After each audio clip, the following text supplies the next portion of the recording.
নমস্কার বন্ধুরা, মিষ্টু অ্যান্ড মধুমিতাস কিচেনে তোমাদের সবাইকে স্বাগত।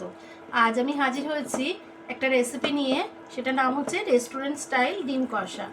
তো কীভাবে এই রেস্টুরেন্ট স্টাইল ডিম কষা করব, খুব সহজেই বানিয়ে ফেলতে পারবো কয়েকটা টিপস আর ট্রিক্সের সাহায্যে। একদম টেস্ট হবে লাজবাব। তো সেটা রুটি, পরোটা বা পোলাও যে কোনো কিছুর সাথেই খাওয়া চলে। তো তোমরা প্লিজ ভিডিওটাতে আমার সাথে থেকো, এই অনুরোধ রইল।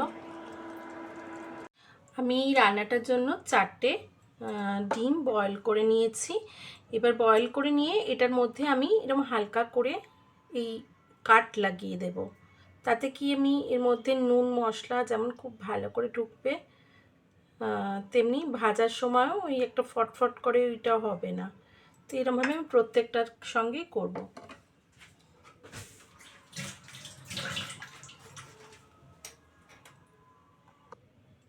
এবার এর ওপরে আমি অল্প নুন ছড়িয়ে দিলাম, হলুদ গুঁড়ো, অল্প লঙ্কা গুঁড়ো ছড়িয়ে দিলাম, দিয়ে এটা ভালো করে একটু এরকম ঘুরিয়ে ঘুরিয়ে একটু মাখিয়ে নেব, দিয়ে ম্যারিনেট করে নেবো এটাকে। কড়াইতে তেল দিয়ে দিয়েছি, হাফ চামচ জিরা দিয়ে দিয়েছি, আর দিয়ে 2 টুকরো দারচিনি আর 2টো লবঙ্গ আর একটা ছোটো এলাচ ফাটিয়ে দিয়ে দিলাম। দিয়ে একটুখানি 2-3টে টুকরো জয়িত্রী দিয়ে ফোড়নে দিলাম। ফোড়ন থেকে মিষ্টি গন্ধ আসা পর্যন্ত অপেক্ষা করব। ফোড়ন থেকে মিষ্টি গন্ধ এসে গেছে। এবার একটা বড় পেঁয়াজ কুচিয়ে দিয়েছি, আরও একটা পেঁয়াজ কুচি দিয়ে দিলাম, মানে 2টো মিডিয়াম সাইজের পেঁয়াজ কুচি দিলাম। দিয়ে একটু হালকা লাল রং ধরা পর্যন্ত ভেজে নেব পেঁয়াজটা।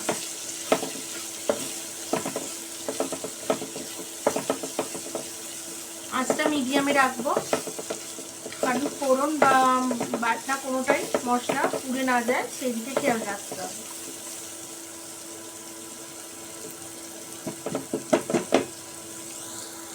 পেঁয়াজটা হালকা রং ধরে এলে 1 চামচ আদা বাটা, 2টো কুচানো লঙ্কা আর 1 চামচ রসুন কুচি দিয়ে দিলাম, মানে রসুন বাটা বা গ্রেট করা, দিয়ে ভালো করে এটার সাথে মিশিয়ে নেব।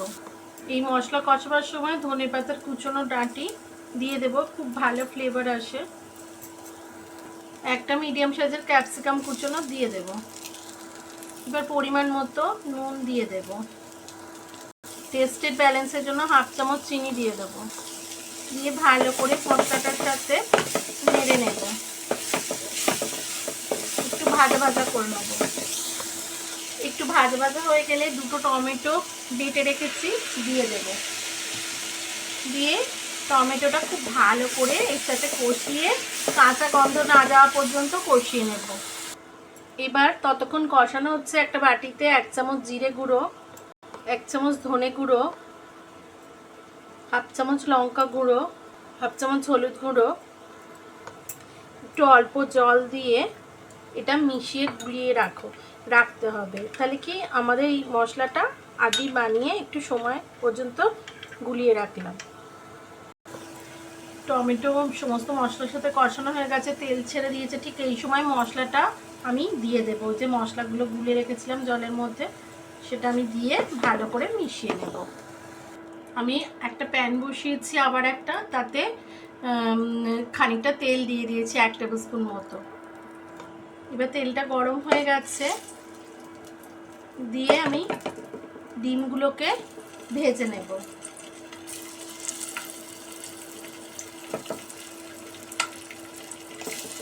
আমি মশলাটা কষিয়ে রেখে দিয়েছি, এবার এটা একটু ভেজে নেব।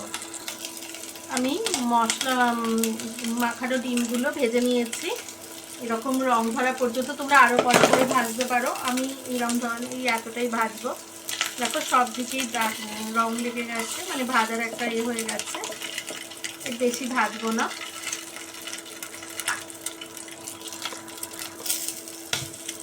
এবার মশলাটাতে কষিয়ে রেখেছিলাম, সেই মশলাটা আমি দিয়ে দেব, দিয়ে এর সাথে মিশিয়ে দেব।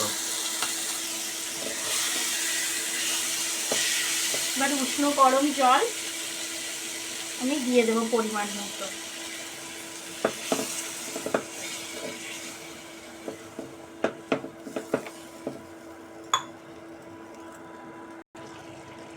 মিনিট 5 পর 1/2 চামচ গরম মশলা গুঁড়ো, 2টো চেরা কাঁচা লঙ্কা দিয়ে দিলাম, 1 চামচ রোস্টেড কাসুরি মেথি ড্রাই রোস্ট করা ছড়িয়ে দিলাম। এবার ধনেপাতা কুচি ছড়িয়ে ফ্লেম অফ করে দেব, দিয়ে ভালো করে নাড়িয়ে নেব, নিয়ে ঢাকা দিয়ে 5 মিনিট রেস্টে রাখবো, তারপর সার্ভ করে দেবো। তৈরি হয়ে গেল আমাদের রেস্টুরেন্ট স্টাইল ডিম কষা। বন্ধুরা, কেমন লাগলো রেসিপিটা একবার বানিয়ে দেখার অনুরোধ রইল। গ্রেভিটা দেখো কেমন হয়েছে, তো একবার বানিয়ে দেখার অনুরোধ রইল। যদি ভালো লাগে বানিয়ে দেখো, আর অতি অবশ্যই কমেন্ট করবে। আর এখনকার মতো আমি আসছি, টাটা। তোমরা সবাই ভালো থেকো, আবার হাজির হয়ে যাব নতুন কোনো রেসিপি নিয়ে। ততক্ষণের জন্য টাটা।